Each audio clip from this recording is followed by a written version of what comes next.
నమస్కారం పిల్లలు. నేను చందన. తిరిగి స్వాగతం. ఇంతకుముందు మీరు ఫ్లోటేషన్ మరియు సాంద్రత గురించి తెలుసుకున్నారు. ఇప్పుడు ఆలస్యం చేయకుండా ఆర్కిమిడిస్ సూత్రంపై కొంత సమాచారాన్ని సేకరిద్దాం.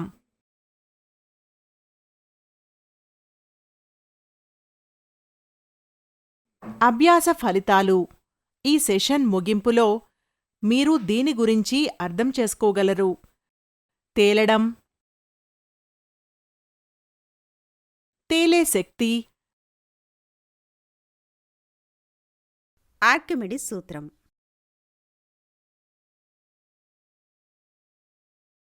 కీలక పదాలు. తేలడం, ద్రవంలో తేలియాడే వస్తువు యొక్క ధోరణి. తేలే శక్తి. ఆర్కిమిడిస్ సూత్రం. సెషన్ను ప్రారంభించే ముందు ఈ కాన్సెప్ట్ మ్యాప్ని చూద్దాం. ఒక కార్యకలాపాన్ని పరిగణనలోకి తీసుకోవడం ద్వారా తేలిక భావనను అర్థం చేసుకుందాం. ఖాళీ ప్లాస్టిక్ బాటిల్ని తీసుకుని గాలి చొరబడని స్టాపర్తో బాటిల్ నోటిని మూయండి.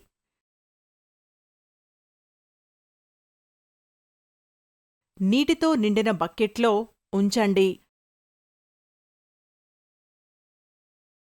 బాటిల్ తేలుతున్నట్లు మీరు చూస్తారు.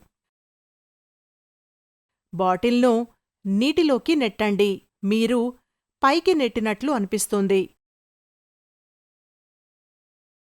దానిని మరింత క్రిందికి నెట్టడానికి ప్రయత్నించండి. లోతుగా మరియు లోతుగా నెట్టడం మీకు కష్టంగా ఉంటుంది. నీరు పైకి దిశలో బాటిల్పై బలాన్ని చూపుతుందని ఇది సూచిస్తుంది.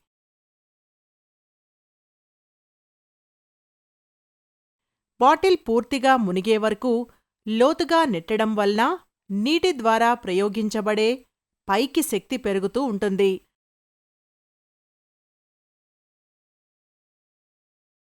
ద్రవం యొక్క దిగువ భాగంలో ఒత్తిడి ఎక్కువగా ఉంటుంది మరియు పైభాగంలో తక్కువగా ఉంటుంది. ఇప్పుడు సీసాని విడుదల చెయ్యండి. ఇది తిరిగి ఉపరితలంపైకి బౌన్స్ అవుతుంది.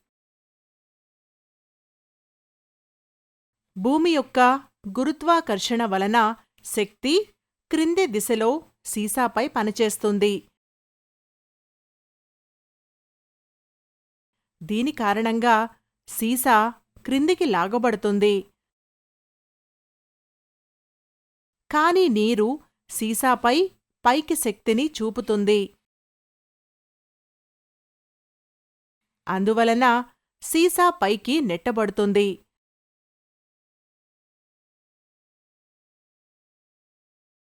ఒక వస్తువు యొక్క బరువు భూమి యొక్క గురుత్వాకర్షణ వలన కలిగే శక్తి అని మనం తెలుసుకున్నాము.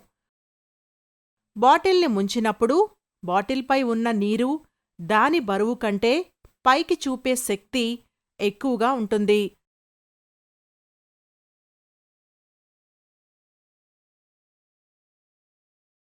కాబట్టి విడుదలైనప్పుడు అది పైకి లేస్తుంది. బాటిల్ పూర్తిగా మునిగేలా ఉంచడానికి నీటి కారణంగా బాటిల్పై పైకి వచ్చే శక్తి సమతుల్యంగా ఉండాలి. బాహ్యంగా వర్తించే శక్తి క్రిందికి పనిచేయడం ద్వారా దీనిని సాధించవచ్చు. ఈ శక్తి కనీసం పైకి వచ్చే శక్తి మరియు బాటిల్ బరువు మధ్య వ్యత్యాసానికి సమానంగా ఉండాలి. బాటిల్పై నీరు ప్రయోగించి పైకి వచ్చే బలాన్ని ఆఫ్ థ్రస్ట్ లేదా ఉత్ప్లవన అంటారు మరియు ఈ దృగ్విషయాన్ని ఉత్ప్లవనం అంటారు. నిజానికి అన్ని వస్తువులు ఒక ద్రవంలో మునిగిపోయినప్పుడు తేలే శక్తిని అనుభవిస్తాయి.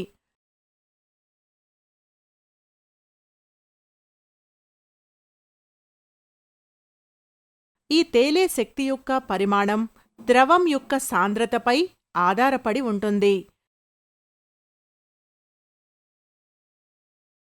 ఆర్కిమెడిస్ సూత్రం ప్రకారం శరీరం ఒక ద్రవంలో పాక్షికంగా లేదా పూర్తిగా మునిగిపోయినప్పుడు అది పైకి దూకడం లేదా బరువు తగ్గడాన్ని అనుభవిస్తుంది. ఇది శరీరంలోని నీట మునిగిన భాగం ద్వారా స్థానభ్రంశం చెయ్యబడిన ద్రవం యొక్క బరువుకు సమానం.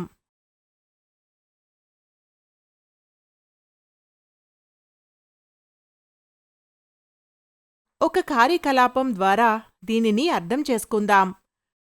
స్ప్రింగ్ బ్యాలెన్స్ నుండి రాయిని సస్పెండ్ చేయండి.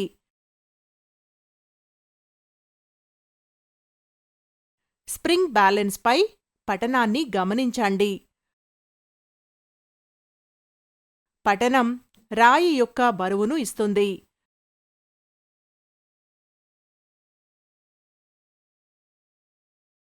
నీటితో నిండిన పాత్రను తీసుకోండి మరియు ముక్కు క్రింద ఒక గ్రాడ్యుయేట్ బీకర్ ఉంచండి.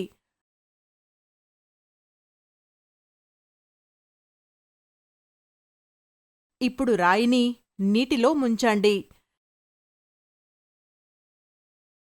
స్ప్రింగ్ బ్యాలెన్స్పై రీడింగ్ను గమనించండి మరియు గ్రాడ్యుయేట్ బీకర్లోకి పొంగిపొర్లుతున్న నీటి పరిమాణాన్ని కొలవండి.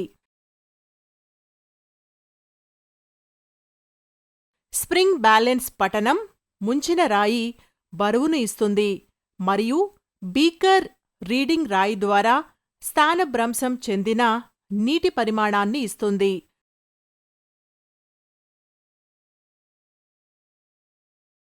నీట మునిగిన రాయి యొక్క బరువు తగ్గడం అనేది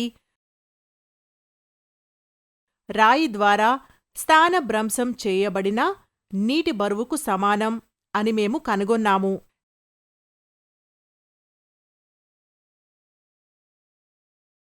గుర్తుంచుకోవలసిన అంశాలు: 1. ఒక ద్రవంలో పాక్షికంగా లేదా పూర్తిగా మునిగిపోయినప్పుడు శరీరం అనుభవించి పైకి వచ్చే బలాన్ని ఆఫ్ థ్రస్ట్ లేదా ఉత్ప్లవన బలం అంటారు.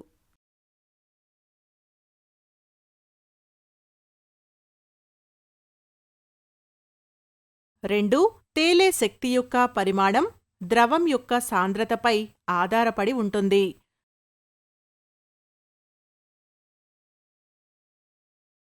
3. ఆర్కిమెడిస్ సూత్రం ప్రకారం శరీరం ఒక ద్రవంలో మునిగిపోయినప్పుడు అది శరీరంలోని ముంచిన భాగం ద్వారా స్థానభ్రంశం చేయబడిన ద్రవం యొక్క బరువుకు సమానమైన పైకి తేలే శక్తిని అనుభవిస్తుంది.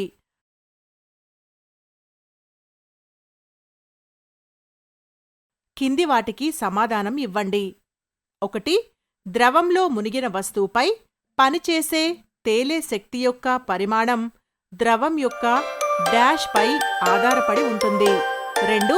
గాలి చొరబడని స్టాపర్తో మూసివేయబడిన ఖాళీ ప్లాస్టిక్ బాటిల్ నీటితో నిండిన బకెట్లోకి క్రిందికి నెట్టబడుతుంది. బాటిల్ క్రిందికి నెట్టబడినప్పుడు దిగువన పెరుగుతున్న శక్తి ఉంది. ఇది దేనివలన అంటే ఏ. ఎక్కువ పరిమాణంలో ద్రవం స్థానభ్రంశం చెందుతుంది. బి. ద్రవం యొక్క ఎక్కువ బరువు స్థానభ్రంశం చెందుతుంది. సి. లోతుతో ఒత్తిడి పెరుగుతుంది. డి. పైవన్నీ. 3. తేలడం అంటే ఏమిటి? 4. అన్ని వస్తువులు ఒక ద్రవంలో మునిగిపోయినప్పుడు డాష్ శక్తిని అనుభవిస్తాయి. 5. ఆర్కిమెడ్ యొక్క సూత్రం వివరించండి. కార్యాచరణ: ఒక రాయి ముక్క తీసుకొని స్ప్రింగ్ బ్యాలెన్స్కు కట్టండి. స్ప్రింగ్ బ్యాలెన్స్ పట్టుకోవడం ద్వారా రాయిని సస్పెండ్ చేయండి.